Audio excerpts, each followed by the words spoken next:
Para colocar las LED lo que hemos hecho es utilizar un cartón pluma como base en el que hemos dibujado esta plantilla. La distancia entre cada LED es de 3 centímetros y por lo tanto tendremos un cuadrado de 18 centímetros de lado. Hemos soldado cada LED con estaño unas varillas de metal que miden aproximadamente unos 22 o 23 centímetros para tener suficiente espacio para soldar en los extremos los cables que llevarán la corriente del Arduino a la matriz.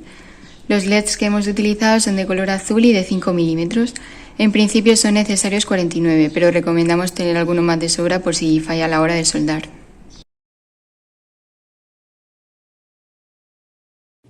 Yo voy a explicar la parte del cableado.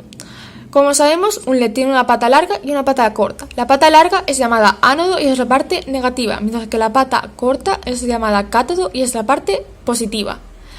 Aquí las varillas de las columnas unen los ánodos, mientras que las varillas de las filas unen los cátodos. Es muy importante que las varillas de los ánodos no se toquen con las de los cátodos, porque si no la corriente no se dará. Las filas van unidas a los pines 0 al 6, mientras que las columnas van de los pines 7 al 8. Nosotros en nuestro código, nuestras filas serán nuestras columnas y viceversa, pero eso es porque nosotros lo hemos girado hacia la izquierda. Además, en esta imagen podemos ver una serie de resistencias que nosotros no hemos utilizado, porque nuestra matriz es lo suficientemente potente para funcionar sin ellas. Bien, aquí estamos con la parte del código, pero antes de empezar debemos saber que un LED debe tener un ánodo y un cátodo y la corriente debe pasar en este sentido. Esto es importante para los siguientes diagramas. Bien, en este diagrama podemos ver que las columnas están numeradas del 0 al 6 y las filas del 7 al 13. Esta numeración corresponde con los pines del Arduino. Bien, para poner un ejemplo de cómo funciona la matriz debemos saber que por estos pines deberá salir corriente 5 voltios y por estos deberá salir corriente GND. Bien. Para poner un ejemplo de cómo funciona esta matriz debemos saber que para encender este LED, por poner un ejemplo, debe pasar corriente 5 voltios por el pin 7 y corriente GND por el 0.